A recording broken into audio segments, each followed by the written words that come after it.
Filipenses 1, 23, diz assim: Ora, de um e outro lado estou constrangido, tendo o desejo de partir e estar com Cristo, o que é incomparavelmente melhor. Agora abre comigo em Apocalipse capítulo 21. Apocalipse 21, verso 1 diz assim: Vi novo céu e nova terra, pois o primeiro céu e a primeira terra passaram, e o mar já não existe. Vi também a cidade santa, a nova Jerusalém, que descia do céu, da parte de Deus, ataviada como noiva, adornada para o seu esposo. Verso 3: Então ouvi grande voz vinda do trono, dizendo: Eis o tabernáculo de Deus com os homens, Deus habitará com eles, eles serão povos de Deus, e Deus mesmo estará com eles, e lhes enxugará dos olhos toda lágrima, e a morte já não existirá, já não haverá luto, nem pranto, nem dor, porque as primeiras coisas passaram.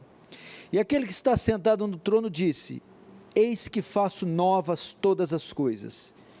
E acrescentou: Escreve, pois estas palavras são fiéis e verdadeiras. Disse-me ainda: Tudo está feito. Eu sou o Alfa e o Ômega, o princípio e o fim.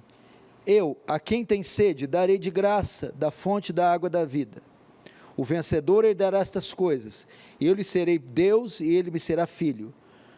Quanto, porém, aos covardes, aos incrédulos, aos abomináveis, aos assassinos, aos impuros, aos feiticeiros, aos idólatras, e a todos os mentirosos, a parte que lhes cabe será no lago que arde com fogo e enxofre, a saber, a segunda morte. Até aí, fecha os olhos, deixa aberto aí em Apocalipse 21, fecha os olhos, vamos orar mais uma vez. Pai Santo, mais uma vez recorremos à sua graça, à sua paciência, sua bondade, sua misericórdia. Socorre-nos, atende-nos, comunica a graça conosco, Senhor. São dias difíceis, onde os talentos, as possibilidades humanas não são suficientes para nos ajudar. Foram 4 meses de demonstração da incapacidade, inabilidade, incompetência humanas frente a esta crise. Entretanto, voltamos nossos olhos para Ti. Tu és nosso refúgio, nossa fortaleza em tempos de angústia e provação. Socorre-nos mais essa vez, de modo que o Teu reino avance, que Tu receba glória para si e nos conforme a imagem do Seu Filho, em nome de Jesus. Amém.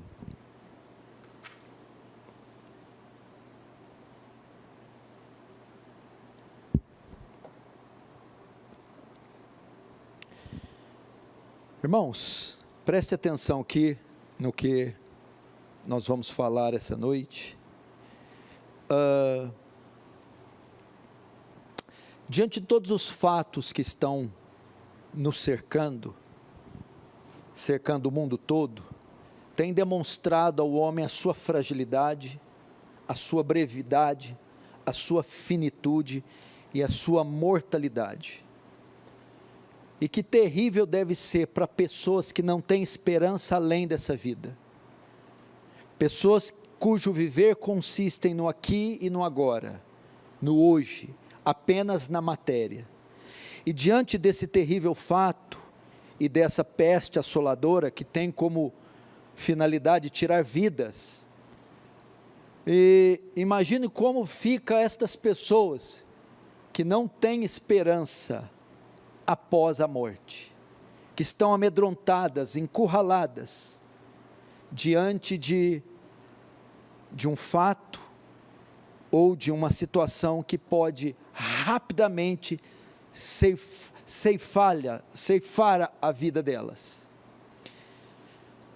Entretanto, diante disso, eu quero dizer para aqueles que têm esperança além dessa vida, ou até para aqueles que não têm, eu quero abordar hoje um aspecto que transcende essa existência e essa vida.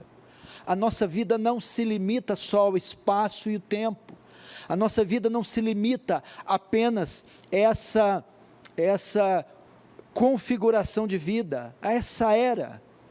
Nós não somos indivíduos somente corpóreos, somente materiais, somente físicos. Nós também somos indivíduos que possuímos uma parte espiritual. E em razão disso, temos uma vida que transcende essa, que está além dessa, que vem depois dessa. Então há uma esperança além dessa vida, e essa esperança está fixa em novos céus e nova terra, numa nova ordem de criação, em um novo tempo, em um novo mundo, em uma nova atmosfera. Então essa é a nossa esperança. Se você está amedrontado com as circunstâncias desse mundo, dessa vida, ou com os efeitos nocivos que essa crise pode trazer, e inclusive até o óbito, eu quero dizer para você não se entristecer ou perder a esperança. A morte é uma certeza inequívoca, todos nós iremos passar por ela cedo ou tarde, mas a morte não é o final dos nossos sonhos, a morte não é o fim da nossa vida, a morte não é o enterro dos nossos sonhos. Na verdade, a morte é o início do cumprimento dos grandiosos sonhos de Deus para nós. E como cristão, você deve desejar esse dia, desejar o céu. Foi o que o grande apóstolo disse, pronunciou aos filipenses, quando escreveu a eles dentro de uma prisão, diante de todo o sucesso que ele tinha. Nenhum homem em termos religiosos foi tão vitorioso, obteve tanto sucesso como Paulo.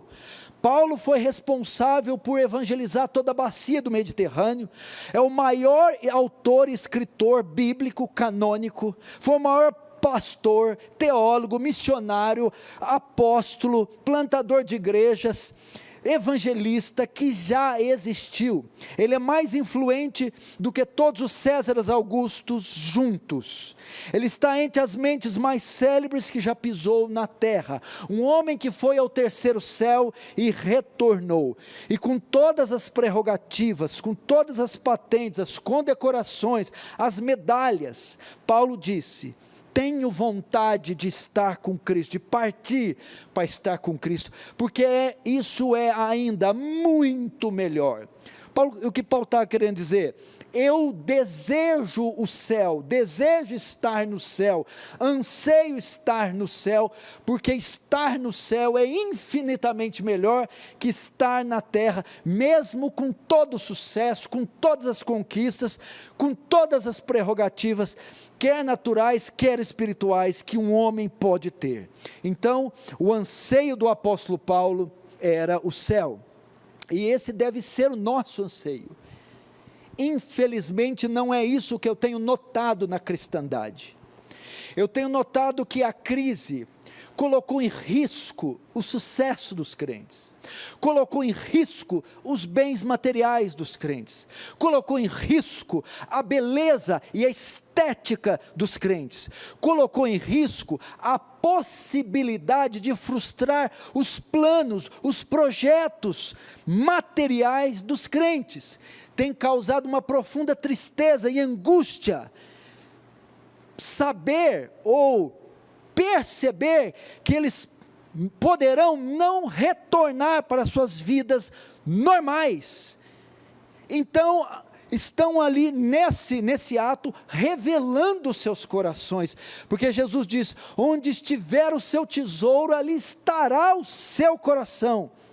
E uma pouquíssima minoria, uma pouquíssima porcentagem tem olhado para esse cenário e tem visto nele uma possibilidade de passar dessa vida para outra, uma possibilidade da consumação dos séculos, onde Cristo resgatará o seu povo. Tem deixado de nutrir, diante dos fatos, um desejo ardente pela redenção final, pela ressurreição, pelo arrebatamento, pela volta de Jesus. Parece que o céu é um lugar ou uma doutrina que não está em alta, não é um local muito desejado nos nossos sonhos de passeio ou de viagens. Mas o crente tem que ter essa esperança. João, escrevendo no seu capítulo 4, a sua primeira carta, diz: aquele que tem nele essa esperança, purifica-se a si mesmo, como ele é puro, que tem nele a esperança da sua volta, a esperança da redenção, vive uma vida santa, porque espera o retorno glorioso. Pedro, escrevendo também aos cristãos dispersos da Ásia, vai dizer que nós esperamos novos céus e nova terra. Veja, a expectativa que permeava os cristãos era novos céus e nova terra. Então esse deve ser consumir nosso coração. E o texto de Filipenses aponta aqui para 3 coisas. Primeiro, o céu deve ser o nosso anseio, o nosso desejo, o nosso grande desejo. Segundo, por que devemos desejar os céus? Por que ele deve ser o anseio? Em razão das ruas de ouro, das mansões, dos galardões, dos santos que vamos encontrar? Não. O céu deve ser nosso desejo em razão de quem está lá. O nosso Senhor glorioso, bendito, amado, querido Jesus. A apoteose do céu, o zênite, é encontrar o Senhor e vê-lo como Ele é, como diz 1 Coríntios 13. O nosso anseio não é o que o céu pode dar, é o que contém o céu, o nosso Salvador. Terceiro princípio que eu aprendo aqui: o céu deve ser nosso anseio, e o nosso anseio em razão de Cristo estar lá. E terceiro, viver na expectativa, viver nessa expectativa, que um dia estaremos lá. Então nós temos Apocalipse capítulo 21, os 2 últimos capítulos de Apocalipse são destinados ao céu, ao novo céu e nova terra, são destinados à consumação final e o destino final dos santos, do povo de Deus. Antes do 21, o apóstolo João está terminando o capítulo 20, capítulo 20 está encerrando o livro e os 7 selos. A história da redenção da humanidade está chegando no seu fim, e o fim aqui começa com o juízo final. Apocalipse 20, do verso 11 até o final, João está descrevendo o juízo final, é o fim dos ímpios, o destino dos ímpios. Deus aqui em Apocalipse 20, separa os justos dos ímpios, e condena os ímpios eternamente, a estarem no lago que arde como fogo e enxofre. João escreve: vi um grande trono branco, é aquele que nele se assenta, cuja presença fugiu da terra, e o céu não se achou lugar para eles. Vi também os mortos, os grandes e os pequenos, postos de pé diante do trono. Então se abriram os livros, e ainda outro livro, o livro da vida, foi aberto, e os mortos foram julgados segundo suas obras, conforme que se achava escrito nos livros. Deu o mar os mortos os mortos que nele estavam. A morte e o além, aqui o Hades, entregaram os mortos que nele havia, e foram julgados um por um, segundo suas obras. Então a morte e o inferno foram lançados para dentro do lago de fogo. Esta é a segunda morte.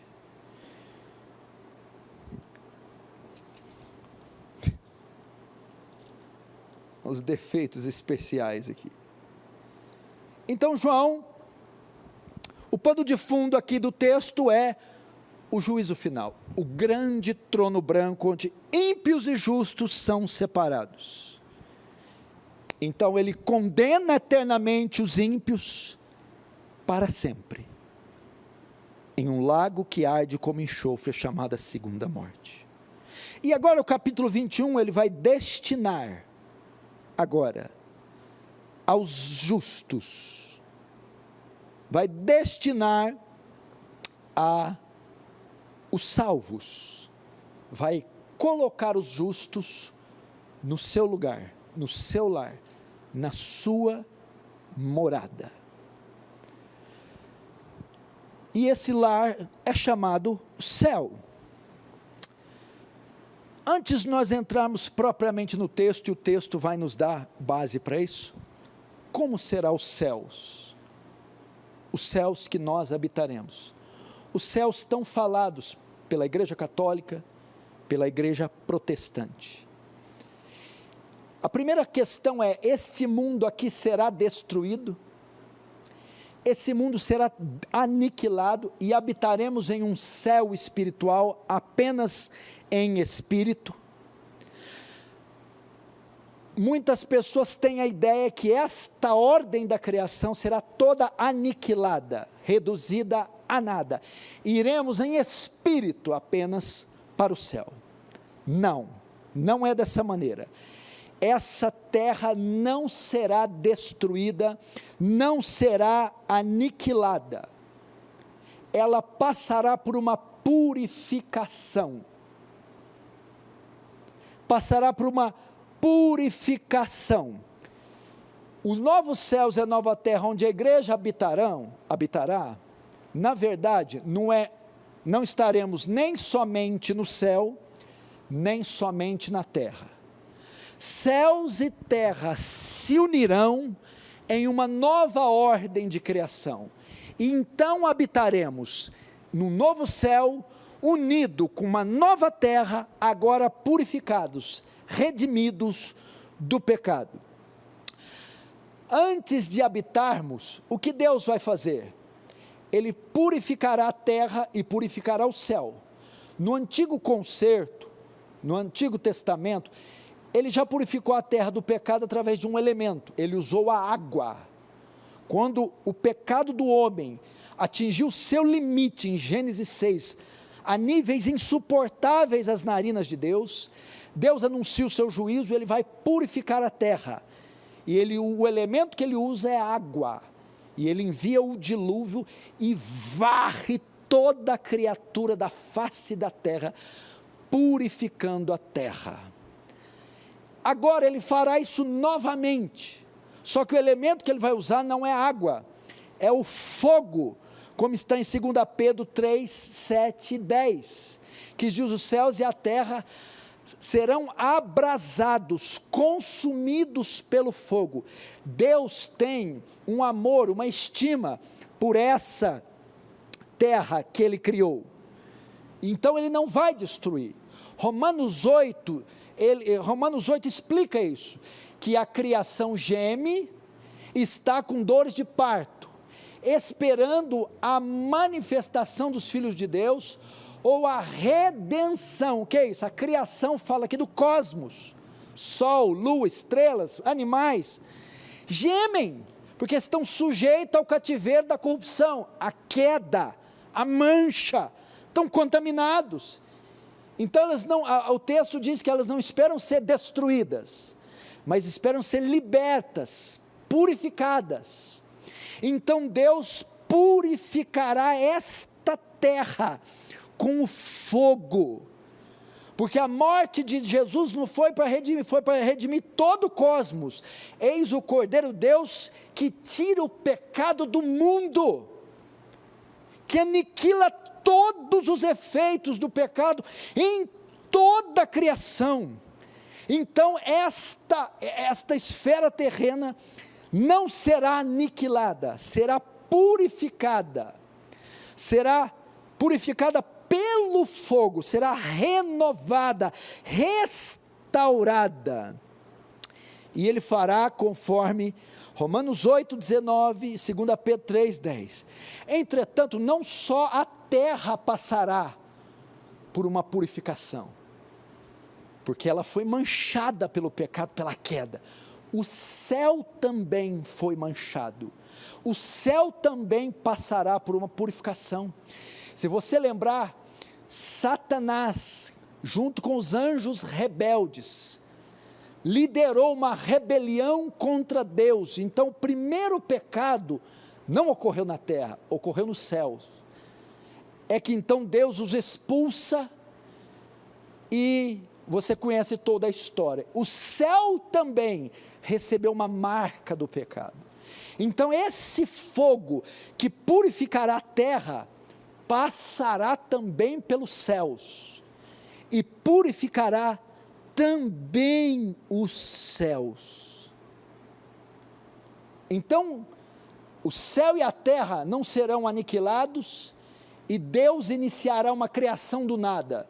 Vai ser como Jesus na ressurreição. Ele tinha uma espécie de corpo, e agora ele continua com o mesmo corpo, depois da ressurreição, mas glorificado, aperfeiçoado, renovado, reestruturado. Por que Deus vai recriar também o céu? Por que Deus não recria, purifica, renova só a terra? Ao purificar também o céu, Deus mostra qual é a intenção dele para conosco. O céu aqui é a casa dele, é a habitação dele. Ao purificar também o céu e unir com a terra, ele demonstra o desejo de habitar conosco, de abrir seus aposentos, sua casa, para nós habitarmos com ele. É isso que Deus tem para nós. Agora, diante desta pequena introdução, o que é a Covid-19? O coronavírus, o desemprego, o que é uma vida que não passa de um punhado de décadas, comparado ao espetáculo que Deus tem preparado para o seu povo, a glória imarcessível, perene, que Deus tem preparado. Então esse deve ser um anseio. Eu gostaria que vocês estivessem como alguns ficam, e eu tenho ficado ultimamente. Sabe quando você já não vê mais sentido nisso aqui? Não vê mais beleza, prazer, não vê mais significado, um mundo cíclico, um mundo vil, sem propósito. Fico imaginando como é que vivem as pessoas que não têm Cristo. Comprar, vender, comer, dormir, engordar, envelhecer, morrer. Não faz sentido. Nós não, temos uma missão, e após cumprida essa missão, nós de fato estaremos da onde viemos. Não somos cá de baixo, somos lá de cima. Nós não estamos na nossa pátria, somos forasteiros, estamos de passagem, e logo logo retornaremos para o nosso lar. Quem não deseja o céu, é porque não é do céu, e para o céu não irá. Quem deseja o céu, é porque é do céu, e para o céu irá. Deve ser esse o nosso desejo. Vamos ver então alguns aspectos desse lugar maravilhoso que Jesus comprou para nós. Apocalipse 21, verso 1 diz: vi um novo céu e a nova terra, pois o primeiro céu e a primeira terra passaram. Vi o novo céu, a palavra novo aqui é kainos, não dá ideia de novo no sentido de feito do nada, fala novo, quer dizer em qualidade, criado a partir do que existe. Então eu vi um novo céu e uma nova terra. João viu o céu e a terra renovados. Eu vi um céu renovado, eu vi a habitação dos anjos, eu vi a habitação na glória, todos renovados, e eu vi também uma nova terra, eu vi a criação toda passando por uma transformação, todo o cosmos foi transformado, é isso que quer dizer, vi um novo céu e uma nova terra, vi um céu renovado, um céu transformado, um céu purificado e uma terra purificada do pecado. João vê aquilo que está previsto para nós, um universo completamente diferente, com coisas jamais vistas. A antiga ordem passou, a antiga criação findou-se, acabou-se, os séculos finalmente se consumaram. É isso que Deus tem para o povo dele, algo novo, renovado, algo que sobrepuja em muito essa velha ordem, essa velha criação. Veja, meu irmão, que prêmio estupendo Deus tem para nós, porque o primeiro céu e a primeira terra passaram. Graças a Deus, essa ordem, recheada de pecado, iniquidade, temporalidade, futilidade, frustração, vai terminar. Nós não veremos o mal para sempre, a morte para sempre, a dor para sempre, a corrupção para sempre, a feiura para sempre. Isso um dia vai terminar e vai passar. As primeiras coisas passaram, foram desfeitas, desconfiguradas, desintegradas. E agora, uma nova ordem de criação é feita. Viu o novo céu, a nova terra, e a primeira terra passar, e o mar não existe. Aqui tem algumas interpretações, mas há uma interessante. As novas configurações do céu, nas novas configurações do céu, não haverá necessidade de mar, não vai haver necessidade de um mar. Por quê? Porque de certa forma, os mares e os oceanos separam povos de povos, continentes de continentes. Uma das finalidades dos oceanos é fazer isso. Separar, fragmentar, dividir, fracionar a terra em povos, etnias, como no céu haverá um só povo,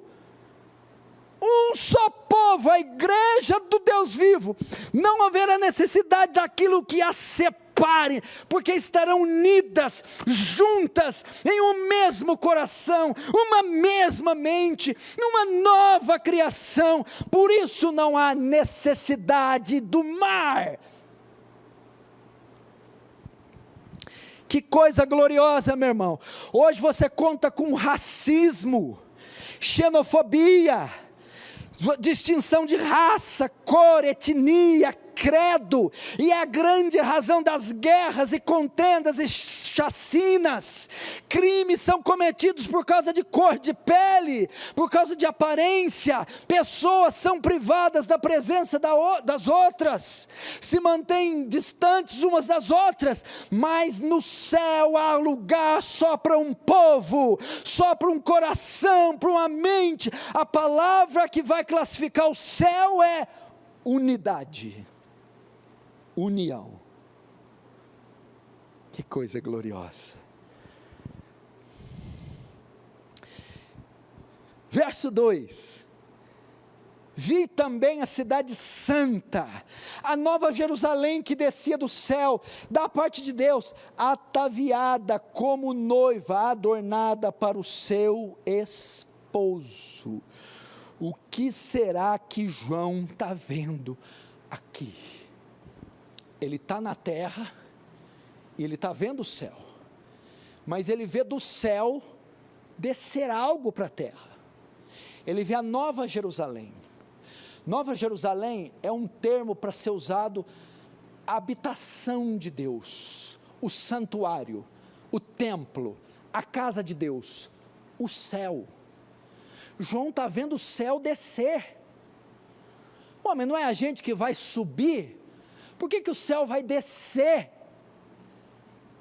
E ele mostra que o céu, essa nova Jerusalém está com uma roupa estranha. Ela está com vestido de noiva. Ela está cheia de véu, de grinalda, ela está descendo para cá. Uai. Eu só conheço essa figura de linguagem num casamento, quando está todo mundo esperando, a última a chegar é a noiva. O que significa? Se ela está ataviada, e vestida como uma noiva, e está descendo, é porque ela vai até um casamento, ela vai se unir. O que João está dizendo? Eu vi a nova Jerusalém, eu vi o céu, como uma noiva, indo até a terra, porque os dois vão se casar, os dois vão se unir, céu e terra. E quando unem, que a Bíblia diz, deixará o homem, o seu pai e a sua mãe, e unirá a sua mulher, os dois se tornarão um. Aqui nós temos a declaração, que não habitaremos nem no céu e nem na terra, nós habitaremos agora. Tanto o céu quanto a terra se unirão, se fundirão, se casarão e se tornarão um só local. Então nós vamos habitar no céu, sim, mas vamos habitar também na terra. Vamos habitar na terra, sim, mas também habitaremos também nos céus. Céus e terra serão transformados em um só local. Depois de serem purificados pelo fogo, tudo será embelezado, glorificado, restaurado e unido. Então é aqui que nós habitaremos, num novo céu e uma nova terra. Agora você está entendendo porque que no céu não chora? Porque os fariseus chegaram para os discípulos, para Jesus, por que os discípulos de João jejuam e os seus não? Jesus, pode os amigos do noivo jejuar enquanto o noivo está presente? Estou aqui, estou vivo. Haverá dia que jejuarão, ou seja, jejum é para ser feito com tristeza, eles não estão tristes, eu estou com eles, mas vai chegar o dia que o noivo vai ser tirado, eles ficarão sós, então eles se entristecerão, e agora novamente a lágrima vai ser enxugada, por quê? Porque o noivo vai reencontrar com a noiva, então não haverá mais necessidade de chorar, eles entrarão em uma festa, coisa gloriosa, sinceramente, pregando aqui, eu queria que isso acontecesse hoje, ali pelas 10:30 da noite, hoje eu queria ver todas essas cenas, eu queria ver as cortinas se abrirem, e o espetáculo dar início ao seu último ato, sua última cena, que coisa gloriosa, então eles se unirão, em uma coisa só. Então se te perguntar, quando a gente morrer vai para o céu, quando Jesus voltar, você vai falar, vou para o novo céu e nova terra, que coisa gloriosa. Agora o verso 3, João agora ouve uma voz, então, depois que ele está vendo tudo e está embasbacado, estupefato, então, ouvi grande voz vindo do trono, dizendo, Eis o tabernáculo de Deus com os homens, Deus habitará com eles, eles serão povos de Deus, e Deus mesmo estará com eles. João, quando está vislumbrado, já não bastasse a cena esplendorosa do que João vê, ele ouve uma voz, imagina o timbre, os decibéis, porque a voz aqui não descreve quem é, só diz da onde sai a voz, e só de mostrar da onde sai, dá para ter uma ideia do porte, da violência, da agressividade, e ouvir uma voz que saia do trono, uma voz que bradava, uma voz potente. Quem é que estava sentado no trono? Em Mateus 28, ele ressuscita, está com um corpo glorioso, e ele vai dizer: agora, todo poder foi-me dado no céu e na terra, portanto, ide e fazei discípulos de todas as nações, batizando em nome do Pai, do Filho e do Espírito Santo, ensinando-vos a guardar todas essas coisas, eis que estou convosco até a consumação dos séculos. Dada estas palavras, ele é levado por uma nuvem. Aí se cumpre no céu o Salmo 24, levantai, ó portas, as vossas cabeças, levantai, ó entradas eternas, que entrará o Rei da Glória. E alguém lá no céu diz: quê? Quem lá de baixo ousa entrar aqui em cima? Estas portas não estão disponíveis para humanos, ninguém é digno de entrar. Então novamente, levantai a portas as vossas cabeças, levantai ó entradas eternas, que entrará o Rei da Glória. E todo o coro angelical: mas que negócios, quem é este rei? Então ele chega, glorioso, cheio de glória, cheio de fulgor, cheio de beleza, o Senhor forte e poderoso, poderoso nas batalhas, Ele é o Rei da Glória. Jesus entra, e aqueles portões se abrem, e Ele entra, por quê? Ele venceu, Ele entrou sem pecado, Ele venceu, e agora Ele se dirige aonde? Não ao átrio, não ao santo lugar, mas lá onde Davi estava, lá no trono, no santo dos santos, na sala do trono. Ele entra no local máximo, no trono onde está o Pai, e lá está o Pai, com o livro e os seus selos, e ele toma da mão do Pai o livro e os selos, e recebe do Pai o direito legal de se assentar no trono. A voz que João ouve é do Cordeiro glorificado, agora vencedor, que tem o poder, o controle, o domínio da história nas suas mãos. É Ele quem fala aqui, e Ele diz: então ouvi uma voz vinda do trono dizendo: eis aí, João, eis o que você viu, esse purificar da terra, dos céus, o céu se juntando com a terra como um casamento, é o tabernáculo de Deus com os homens, e Deus habitará com eles. O que é isso? É o tabernáculo de Deus. Ele empresta uma palavra, pega emprestado uma palavra de Êxodo 25, e também de João capítulo 1, quando Deus habitava entre o povo através do tabernáculo. Quando ele fala: eis o tabernáculo de Deus, eis a morada, eis a casa, eis a cobertura, é a mansão, é a região, é o continente, é o espaço de Deus. João, isso que vês é a habitação de Deus. Que mais? E eles serão povos de Deus, Deus habitará com eles, e eles serão povos de Deus. O que é isso? Deus sempre intentou estar com os homens.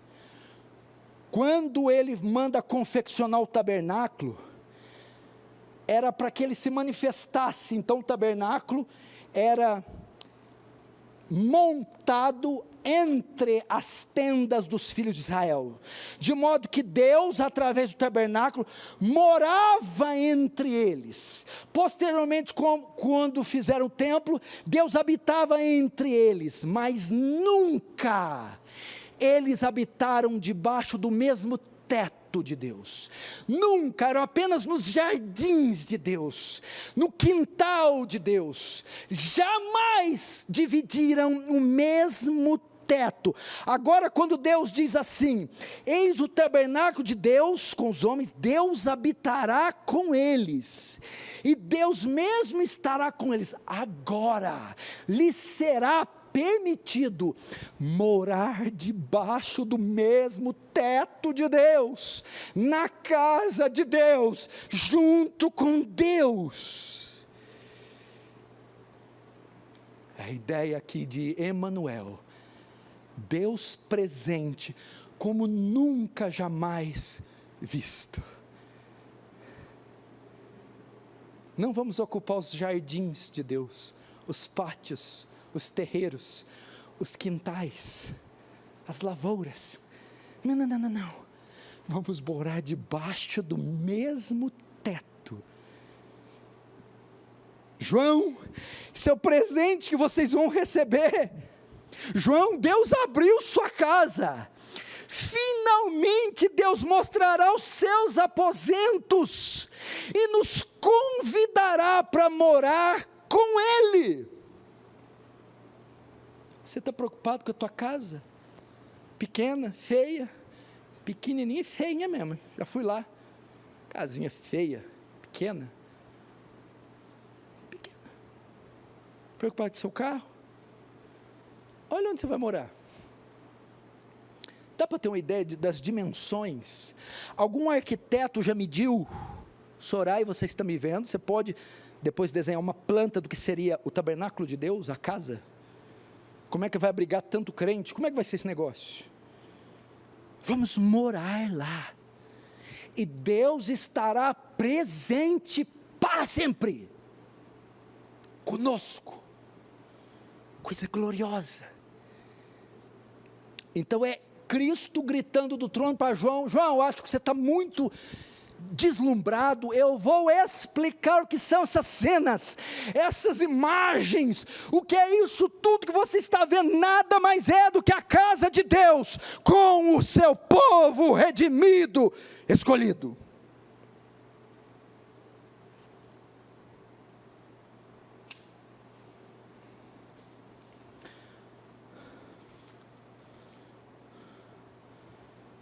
Agora ele vai falar do estado das pessoas no céu. Qual a condição emocional, psicológica, espiritual do céu? Vamos ver a condição. Como é que é o ambiente? Você tem medo de mudar, não tem? Mesmo que fala, ó, você ganhou um apartamento no Rio de Janeiro, você fica com receio. Como é que vai ser o Rio?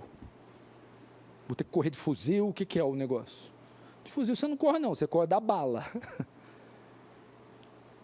Ficamos receiosos quando nós nos deparamos com novos ambientes.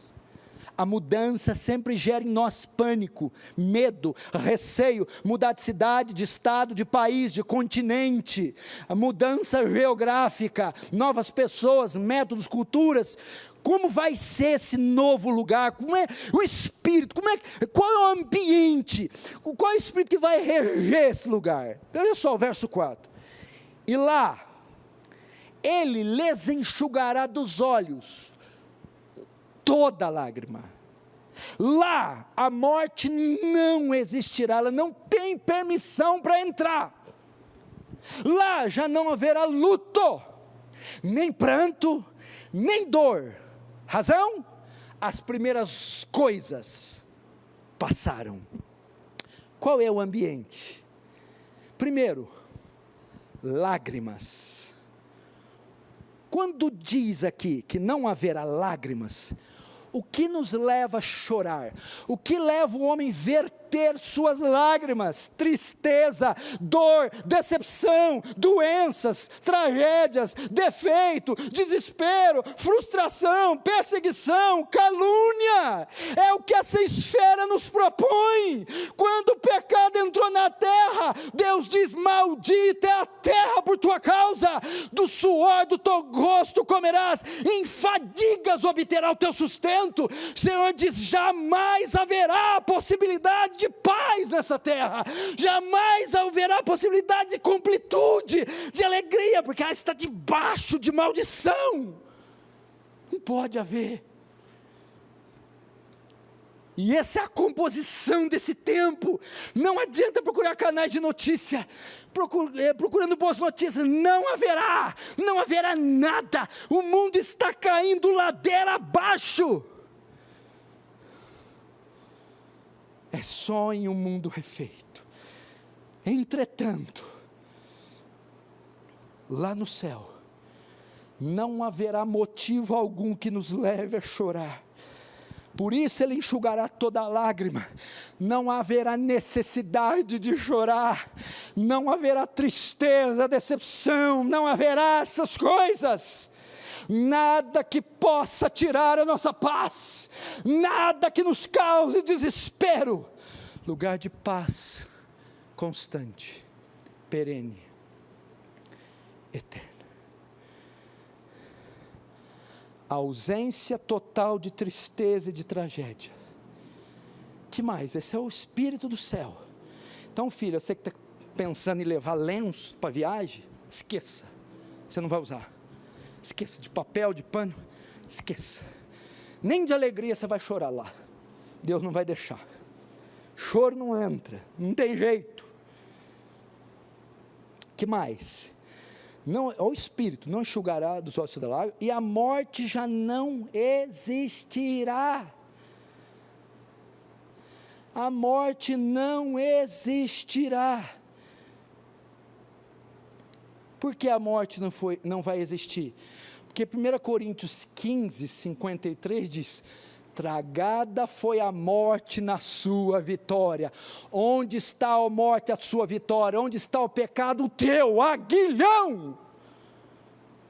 Ora, o aguilhão do pecado, o aguilhão da morte é o pecado, e a força do pecado é a lei, mas graças a Deus, que nos dá a vitória, por meio de Cristo Jesus. A morte não vai se atrever a passar por aqueles portões. Ela foi tragada. A morte, na morte, na morte de Cristo, na sua morte, Ele mata a morte. Está morta. Está morta. Não tem poder de ação, de reação. A morte não existirá. A morte foi aniquilada, destruída, foi tragada, vencida. Quando que a morte foi vencida? Quando a Bíblia fala assim, ó, o credo apostólico, ou credo niceno diz: Pai nosso que estás, não, crê em Deus Pai Todo-Poderoso, Criador dos céus e da terra, em Jesus Cristo, seu único Filho, nosso Senhor, nasceu da Virgem Maria, padeceu sob Pôncio Pilatos, foi crucificado, morto e sepultado, desceu à mansão dos mortos, ressuscitou o terceiro dia, está à direita de Deus Pai Todo-Poderoso, de onde há de vir julgar os vivos e os mortos. Quando fala desceu à mansão dos mortos, a palavra ali, grega e hebraica, Sheol e Hades. Por isso que muita gente interpreta que Jesus foi no inferno. Jesus foi lá no inferno, porque a palavra Hades também é usada para o inferno, mas a palavra correta para Hades e Sheol é: desceu ao mundo dos mortos. Ele foi fazer uma visita, Jéssica. Imagina a maldita visita todo mundo. A maldita sai com a foice e vai levando um, vai levando outro, vai levando e vai levando, e a maldita não tem oponente, e todo dia ela bate na porta de um, do outro, mas teve um dia que ela recebeu uma visita, toque, toque, toque. Quem era? Jesus foi visitar a morte, foi na casa dela, e ele a matou por asfixia, ele a matou a morte, porque ao morrer, presa sobre ela as ânsias, ele arrebenta e ressuscita dos mortos, pondo em falência a morte. Matou-a na sua casa. Ela recebeu a visita mais inesperada. Foi o Rei da vida, o dom da vida, o Senhor da vida, Jesus. E ele ressuscita. Então você pode dizer com deboche, com requintes de deboche: morte, onde está a morte? A sua vitória. Tragada foi a morte na sua vitória. E em razão de não existir morte, olha lá, não haverá luto, já que não vai existir morte, não vai existir aquele que acompanha a morte, o luto, o velório, o cortejo fúnebre, não vai ter luto. Agora, com o coronavírus, qual é a prática mais comum dos últimos meses? Luto, velório, óbito, cremação. E vou te falar até mais. Alguém de vocês já enterrou um ente querido aí? Deve ter enterrado. Não só não vai haver velório no céu, como aquele que você velou estará vivinho do teu lado, lá no céu. O mesmo que você enterrou, velou, ressuscitado, estará com você. Glória a Deus.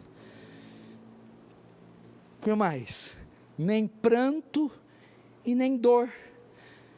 Já que não há motivos, ninguém vai chorar no céu. Pranto aqui é clamor em alta voz. Quantos já viram, meu irmão, em um velório, quando o caixão com o cadáver chega, e vão desenroscar e abrir a tampa, os urros, os grunhidos, os berros dos entes queridos, gemem de dor, gemem de tristeza, no hospital do câncer, você vê aquelas pessoas se contorcendo, acidentes, doenças, lutos, mulheres que perdem seus bebês, mães que perdem mulheres que perdem seus maridos, enfermidades crônicas, que traz angústia, dor, tristeza e choro, grunhido, meu irmão, urros. Lá não haverá espaço para isso, porque não vai haver motivo. Quantas pessoas que estão me assistindo já não choraram nessa vida? Quantas ainda não vão chorar e derramar copiosas lágrimas? Esse mundo poderia ser chamado Vale das Lágrimas. Entretanto, não haverá este tipo de clamor, pois não haverá nada que leve o clamor nos céus. Nem dor, doenças, tanto no corpo, quanto na alma. Ansiedade, depressão, pânico, angústia, câncer, Alzheimer, AIDS, doenças pulmonares, cessarão para sempre. Você já viu as lojas de comércio na sociedade? Você sabia que as farmácias estão entre as mais numerosas de toda a cidade? Cada esquina tem uma farmácia. Por quê? Porque é quase impossível um ser humano que não sofra dor, que não sinta dor de alguma espécie, no corpo, na alma, na mente ou no coração, seja criança, jovem, adulto ou idoso, ele é repleto, consumido de efeitos de drogas para tentar amenizar, aliviar a dor. E se não bastasse a dor pelos traumas, a dor do coração, a dor de uma traição, a dor de um acidente, a dor de uma tragédia. E a Bíblia diz que não, toda dor cessará no céu. Imagina o que é conviver sem dor, nenhuma espécie de aperto no coração, nenhuma espécie de cansaço. Por que, João, não vai haver essas coisas? E João conclui: porque as primeiras coisas passaram. Porque as primeiras coisas passaram. Que isso? Qual a razão, João? Tudo que tinha a ver com a antiga criação passou, tudo de ruim, mortal, perverso, catastrófico, cessou, passou, acabou. Por essa razão, nessa esfera da criação, não haverá tais coisas. Verso 5, e ele prossegue, repetindo novamente o conteúdo dessa criação. E aquele que está sentado no trono disse: eis que faço nova todas as coisas. E acrescentou: escreve, porque essas palavras são fiéis e verdadeiras. Novamente, aquele que está sentado novamente emite uma outra rajada, uma outra trovoada, um outro sinal, uma outra mensagem para João, e diz: ei João, eis que faço nova todas as coisas. Novamente ele está dizendo: João, uma vez que as primeiras coisas passaram, elas terão obrigação de dar lugar às novas. Novamente ele repete: tudo que você vê está sendo renovado, tudo que você vê será restaurado, tudo que você vê passará para algo infinitamente melhor. Por que Deus repete aqui? Você tem que entender uma coisa, vou te ensinar um princípio, você nunca esquece. A Bíblia é cristocêntrica. Viu? A Bíblia é a respeito de Cristo. Tudo aponta para Cristo. Tudo é Cristo. Ele repete isso porque ele está dizendo aqui: João, o que você está vendo, todo esse processo magnífico, glorioso, é resultado da obra redentora do meu Filho. Foi a cruz que causou tudo isso, foi a morte, sepultamento, ressurreição, a ascensão aos céus. Isso que é resultado final do plano redentor. Ou seja, a obra de Cristo na cruz é tão gloriosa, esplêndida, que ela alcançou todas as camadas da criação, e ela afetará, transformará todas as camadas da criação. Veja que coisa gloriosa. Quando você prega o evangelho para uma pessoa: filho, você não está falando uma mensaginha de quinta, que vai melhorar a vida ou curar dor de cabeça. Você está falando algo que depende da história. A história depende, o cosmos depende, as partículas que vivem no cosmos dependem da cruz de Cristo. Glorioso demais. Tem que avançar aqui. E acrescentou: escreve, porque essas palavras são fiéis e verdadeiras. É simples. João, vês, vejo. Ouves, ouço. Anota. Porque tudo isso há de acontecer. São fiéis. Primeiro, são verdadeiras. Isso é a verdade. É a boca de Deus que está dizendo. Segundo, fiéis. Hão de se cumprir. Cada J, cada irmãos, esses dias está chegando e a garantir essa palavra: fiéis e verdadeiras. Escreve, João, porque estas palavras são fiéis e verdadeiras. elas hão de acontecer.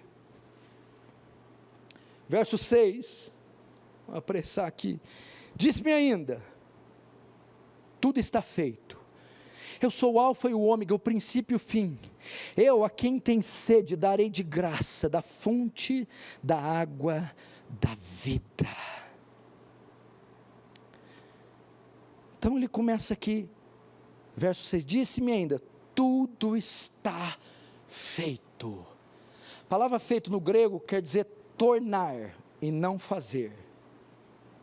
O que Jesus está dizendo aqui ele está confortando, é uma carta escrita a cristãos, à igreja. Gente, fiquem tranquilos, vocês que estão sob o jugo de Domiciano, sob pestes e governos totalitários, calma, tudo está feito, significa, a nova criação está concluída. Deus, que é atemporal, que está fora do espaço ou tempo, Ele já vê a redenção, Ele já vê a redenção da criação, Ele já vê a transformação do cosmos, como algo concluído. Que coisa gloriosa! E quando Ele diz, vendo que já está concluído, e quando Ele diz, está feito, Ele está querendo dizer, isto que vocês ouvem, isto que vocês veem, isto que está profetizado, é irrevogável, é imutável, está feito, concluído, acabado, consumado, está feito, a obra da criação, da redenção está completa e terminada, e ninguém a desfará. E para provar que não vai desfazer, ele continua, eu sou o alfa e o ômega. Alfa, a primeira letra do alfabeto grego, ômega, a última letra. O que é isso? Eu sou o alfa, o começo, o fim, a fonte, a raiz, de onde tudo provém. E ômega, eu sou a consumação. Quando ele diz alfa e ômega aqui, Jonas, Lucas, só falei 2, viu? Quer dizer que não tem muita gente aqui não. Ele está querendo dizer aqui, isso aqui ecoa em Filipenses 1,6. Porque você ouve essas coisas gloriosas, mas vem o medo. Será que isso vai concluir? Será que eu chego lá? Será que isso acaba completo? Olha o que eu estou passando. Quando diz o alfa e o ômega, está dizendo, aquele que começou a boa obra em você, alfa. O início, aquele que te chamou, que te redimiu, que te salvou, há de completar até os dias de Cristo. Ômega, eu completarei o que comecei na sua vida. Ai, se eu fosse pentecostal agora.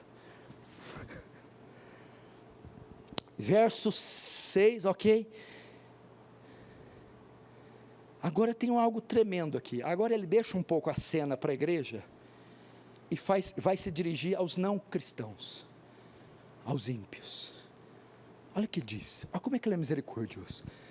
A Bíblia também é um livro cheio de misericórdia. Olha lá. Eu, a quem tem sede, darei de graça da fonte da água da vida. O que tem a ver isso? Ele está descrevendo sobre o céu. Ele para falar isso. O que é isso?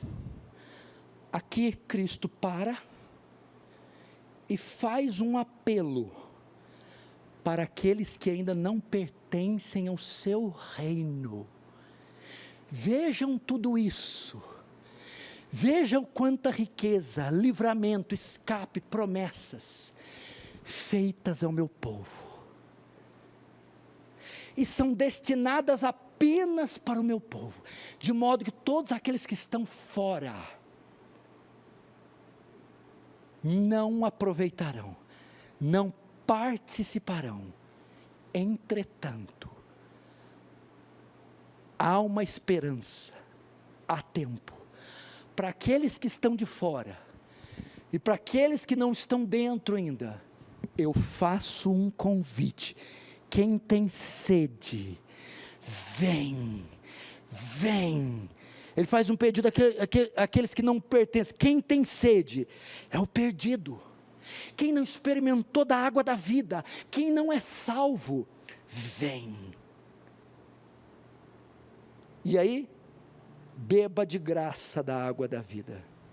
Requisito? Fé. O que o Senhor está dizendo aqui?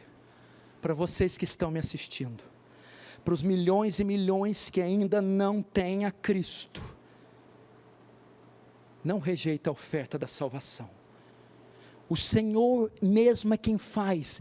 A quem tem sede, a quem está no desespero, a quem está falido, arruinado, perdido, imergido em pecados, fadado à desgraça e ao juízo, eu darei de graça, não há que pagar, venha, pela fé receba o perdão, receba a salvação. Isso dá 2 princípios para nós. Primeiro, aqueles que me ouvem, venham. Afastados, venham. Desviados, venham. Incrédulos, venham. Mortos, falidos, quebrados, depressivos, vazios, venha de graça. Tome da água da vida. Segundo, aponta para a igreja. Igreja, ofereça água aos perdidos. Há tempo ainda para perdão, para redenção. Há tempo para eles desfrutarem desse paraíso. Venha.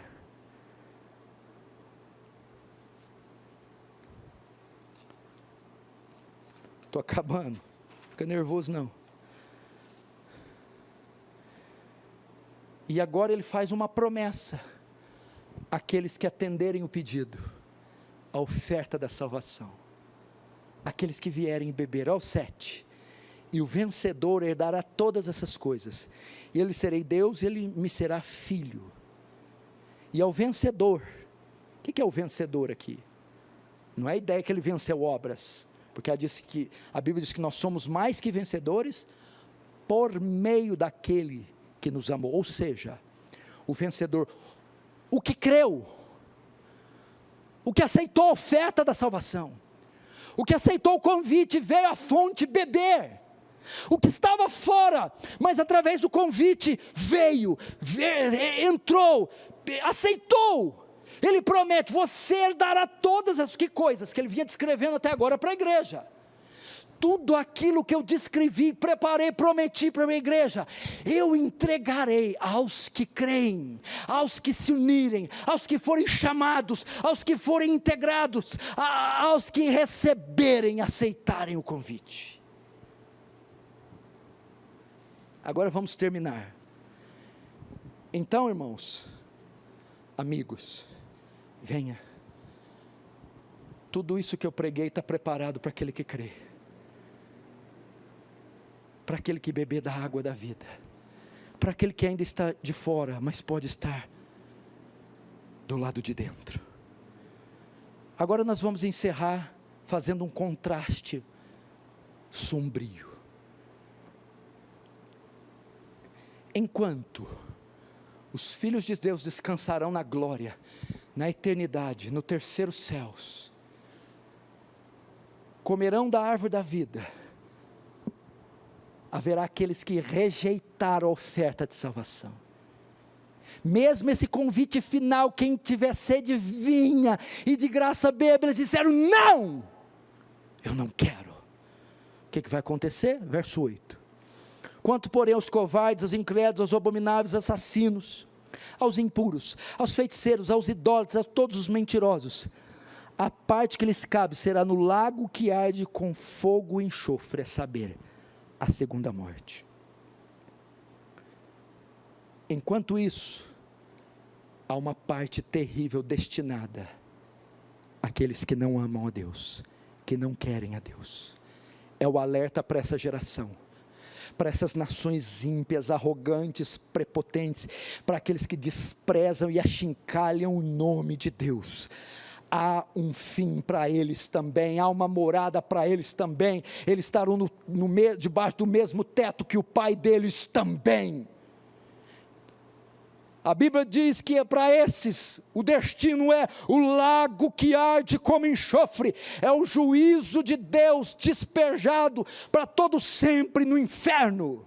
Quem estará no inferno? Primeiro, os covardes. Quem são os covardes? Aqui é a ideia do tímido, o que não se decide por Cristo, o que não confessa diante dos homens, o que não declara pessoalmente, é aquele que João diz, saíram do nosso meio, porque não eram dos nossos, são aqueles que negam Cristo diante dos homens, que não se assumem, que não se posicionam diante de Deus. Segundo, incrédulos, os ateus, agnósticos, os que apesar de todas as evidências da existência de Deus, violam a sua consciência e tiram Deus da sua vida, eles conhecerão a Deus naquele dia. Terceiro, os abomináveis. O que são abomináveis? Que praticam abominações. Homens e mulheres imergidos em uma fossa de iniquidade, e fazem coisas que os canais de comunicação já estão mostrando, atos bizarros e descarados de blasfêmias, contra o pudor, contra a família, contra Deus, abomináveis. Os assassinos, tanto os que tiram a vida das pessoas, quanto aqueles que odeiam seu semelhante, que se fazem como assassinos, disse João. O texto ainda diz, aos impuros, aqui fala da perversão sexual, pessoas pervertidas sexualmente, prostituição excessiva, práticas contrárias à natureza. O nosso mundo gradualmente está afundando em orgias, em um lamaçal de imoralidade sexual jamais visto. Esses serão condenados. Feiticeiros, magia negra, ocultismo, com uso de drogas, sacrifícios, incensos, sangue derramado, toda sorte de tentativa com oculto, será condenada. Idólatras, tanto ídolos feitos por mãos, quanto ídolos feitos por coração. O que é o idólatra? É aquele que estima, adora qualquer outra coisa mais que a Deus. É aquele que coloca no lugar de Deus, destinado ao seu coração, qualquer outra coisa que não seja Deus. E último, eles, os mentirosos,